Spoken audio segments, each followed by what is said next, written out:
Alright folks, Extreme Rules is this weekend and here are my predictions.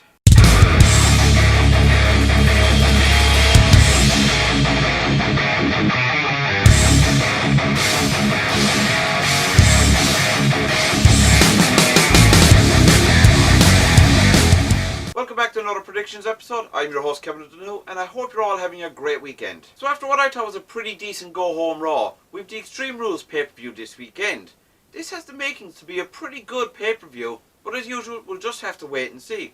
Let's get into the predictions. So we'll start out with some mixed tag action. We have Noam Dar and Alicia Fox versus Rich Swann and Sasha Banks. I'll be honest folks, I don't care about this match. So I'm going to let the fates pick this one for me. So spin the wheel. Round and round it goes, where it stops nobody knows. And your winner is Noam Dar and Alicia Fox. Alright, let's move on. So folks, we've Cruiserweight action next. We've Austin Aries versus Neville for the Cruiserweight Championship. Folks, this feud has been great, and as far as I can tell, it's brought more people to 205 Live. But who will win at Extreme Rules? Well, I'm going to pick Neville. Even though it looks like Austin Aries should win the title at this stage, I think Neville's going to hold that title till at least SummerSlam. So folks, we've more tag action next. We've Sheamus and Cesaro versus the Hardy Boys in a steel cage match for the Raw Tag Team Championships. I'm going to pick the Hardys to win this one.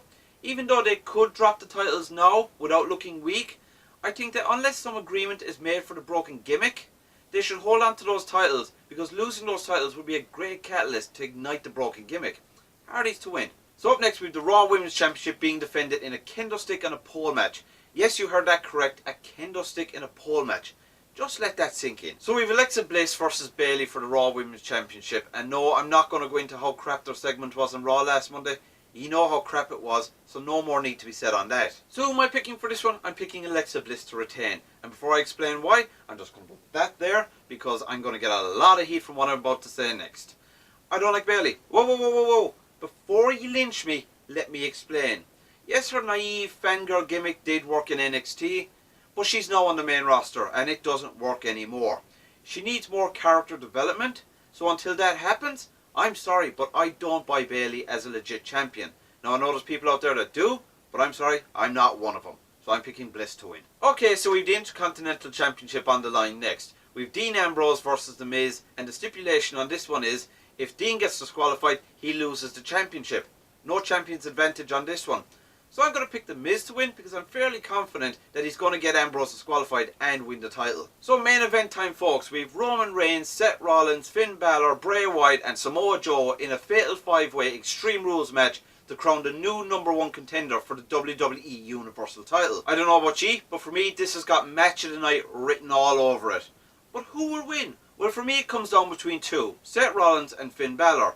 So in that case I'm going to have to go with my fellow Irishman, Finn Balor. And yes, I do see the irony in picking Finn over Seth while wearing a Seth Rollins t-shirt. So you don't have to point that out to me. So folks, those are my predictions. Do you agree or disagree? Sound off in the comments. I've been Kevin O'Donoghue. As always, you can follow me on Twitter at Kevin O'Meester. I'll be back tomorrow with another episode of IWN Wrestling News. So until then folks, good luck.